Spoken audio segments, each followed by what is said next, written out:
Hello बच्चों, मेरे class में आप लोगों का स्वागत है। आज हम अपने क्लास में कक्षा 8 विषय हिंदी पहले पाठ के प्रश्नोत्तर के विषय में जानकारी देंगे। इसके पहले हम अपने क्लास में आप लोगों को अर्थ का ज्ञान दे चुके हैं। अब आज हम आप लोगों को प्रश्नोत्तर के विषय में जानकारी देंगे। तो चलिए प्रश्नोत्तर पढ़ते हैं, जानते हैं, समझते हैं और लिखने का प्रयास भी करते हैं। पहला पाठ है बीड़ा वादनी वरदे। बीड़ा को बजाने वाली सरस्वती माँ आशीर्वाद दें, वरदान दें। हम सरस्वती माँ के पर्यायवाची के विषय में भी जान लेते हैं। सरस्वती माँ का पर्यायवाची है महाश्वेता, भारती, वाक। सरस्वती माँ के पर्यायवाची को कम से कम 5 पर्यायवाची को जान लेते हैं। एक तो इसमें खुद ही दिया गया है बीड़ा वादनी, दूसरा यहाँ दिया गया है सरस्वती, 2 हो गया। बीड़ा पाड़ भी कहते हैं। महाश्वेता, वाक, भारती, वागेश्वरी आदि सरस्वती माँ को कहते हैं।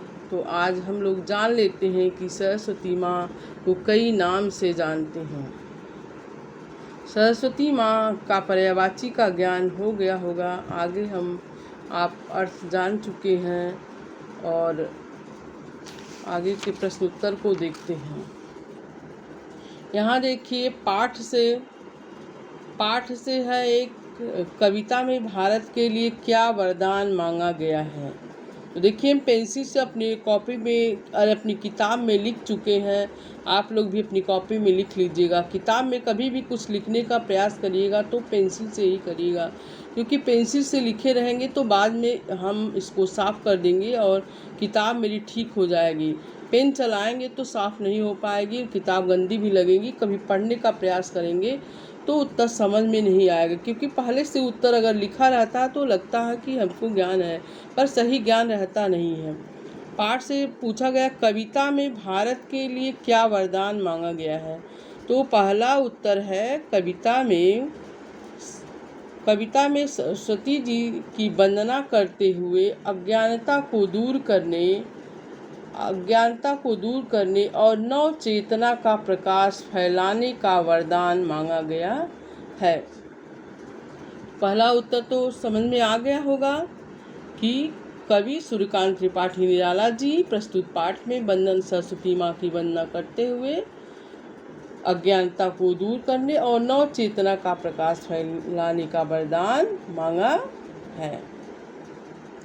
दूसरा है प्रश्न, तालिका के खंड क और खंड ख से शब्द चुनकर शब्द युग्म बनाइए। देखिए यहाँ शब्द युग्म बनाना है। क और ख में दिया गया, क में कुछ शब्द दे दिया गया है और यहाँ ख में भी दे दिया गया है। तो यहाँ हमें शब्द युग्म बनाना। हम कविता याद किए रहेंगे तो हमें बहुत सरलता रहेगी और हम बहुत आसानी से शब्द युग्म बना लेंगे। यहाँ देखिए बीड़ा का एक उदाहरण दिया गया, बीड़ा वादनी। अब यहाँ स्वतंत्र का शब्द युग्म होगा रव, स्वतंत्र रव, अंध उर, विहग वृंद, ताल छंद, बंधन अस्तर, अमृत मंत्र नव, जलद मंद रव। ये दूसरा उत्तर भी हो गया। अब तीसरा उत्तर है, तो तीसरा उत्तर का ये भाव लिखना, भाव मतलब अर्थ लिखना है।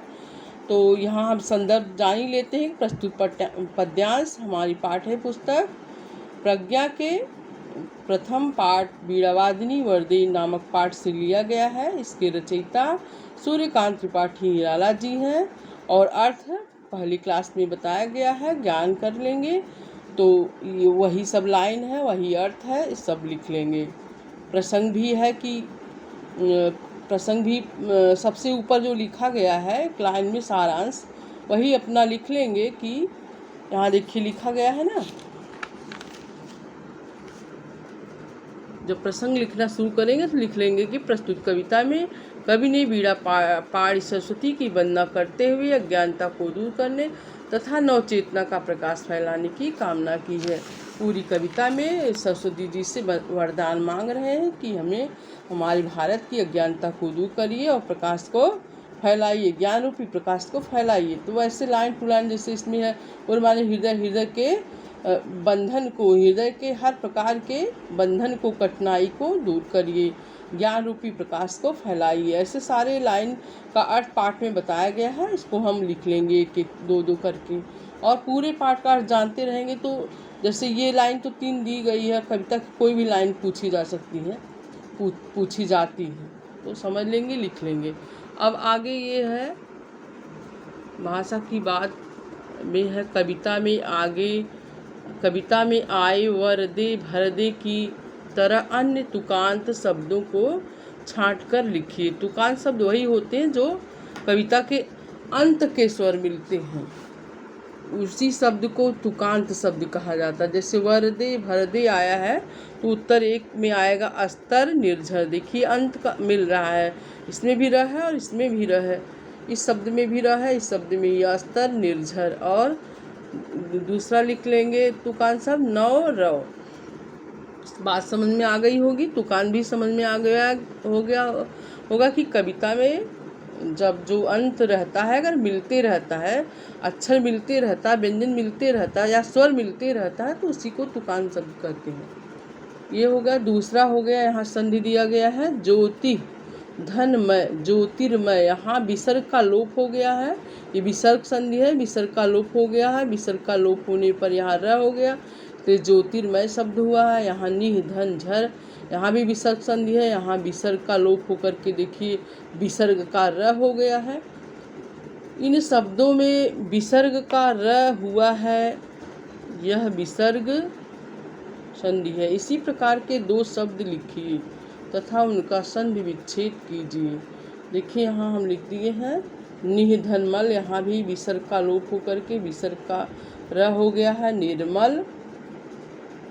फिर दूसरा शब्द है निधनजन, विसर्ग का लोप हुआ, यहाँ र हो गया है विसर्ग का, निर्जन। अब प्रश्न तीसरा है, विभक्ति को हटाकर शब्दों के मेल से बनने वाला शब्द समास कहलाता है। देखिए यहाँ इसको जानेंगे, समास की परिभाषा लिखी गई है। समास किसे कहते हैं ये भी जान लेते हैं कि विभक्ति को, शब्द से विभक्ति को हटा दिया जाता है तो वहाँ उस शब्द को समास कहते हैं। साफ साफ यहाँ लिखा गया परिभाषा में, विभक्ति को हटाकर शब्दों के मेल से बनने वाले शब्द को समास कहते हैं या समास कहलाता है। जैसे यहाँ दिया है बीड़ा वादिनी। मेरे पाठ में, पहले पाठ में सबसे पहला शब्द जो है बीड़ा वादिनी, वो सामासिक शब्द है। बीड़ा और वादिनी 2 शब्द को जोड़ करके बनाया गया, इसमें विभक्ति हटा दी गई है। जब हम विग्रह करेंगे तो बीड़ा को बजाने वाली को जो विभक्ति है हट गया है, इसलिए ये सामासिक शब्द है, समास शब्द है। इसका अर्थ है बीड़ा को बजाने वाली। देखिए यहाँ विभक्ति का लोप हो गया है बीड़ावादिनी में, यहाँ विग्रह करने पे को आ रहा है, को विभक्ति को हटा दिया गया यहाँ बीड़ावादिनी में। वही बताया गया है कि विभक्ति को हटाकर लिखने वाले शब्दों के मेल से बनने वाला सब समास कहलाता है। बात समझ में आ गई ना। तो अर्थात सरस्वती यह बहुव्रीहि समास हुआ। इसका 2 उदाहरण जान लेते हैं। 3 यहाँ दिया गया। इसी प्रकार गजानन, पीताम्बर, चतुरानन शब्दों के भी बहुव्रीहि समास लिखिए। तो यहाँ देखिए है उत्तर तीसरा, गज है आनन जिसका, अर्थात गणेश। गज माने हाथी, आनन माने मुख, जिसका मुख गणेश की तरह है। तो किसका मुख है? जिसका मुख हाथी की तरह है, तो ये गणेश भगवान का मुख हाथी की तरह है, तो यहाँ होगा गणेश। ये बहुव्रीहि समास है।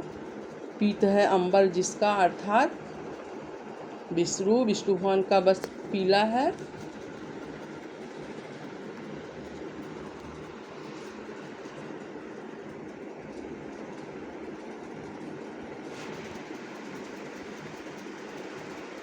अंबर माने वस्त्र होता है, पीत माने पीला, अर्थात विष्णु। 4 है आनंद जिसका, अर्थात ब्रह्मा जी का मुख 4 है।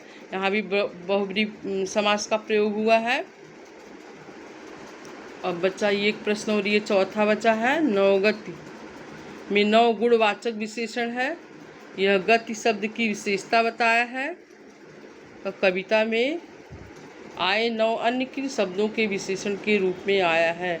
नव लय स्वर में बताया गया है। कवि जी कह रहे हैं कि हे माँ सरस्वती नया स्वर दीजिए, नया लय दीजिए। नव पर माने पंख, नया पंख दीजिए। यहाँ पंख में गुणवाचक विशेषण है।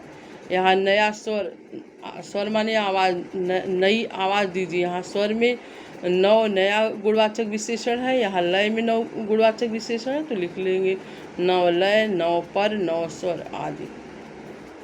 प्रश्न उत्तर हो गया है। लिख लेंगे, समझेंगे। कविता के संगीतबद्ध रूप को सुने तथा के अनुसार छात्रों को गाने का अध्ययन कराएं। इसके पहले हम लयबद्ध रूप में क्लास में बताएंगे, अपनी वीडियो में बताएंगे। इतना करके आप लोग समझिएगा। धन्यवाद।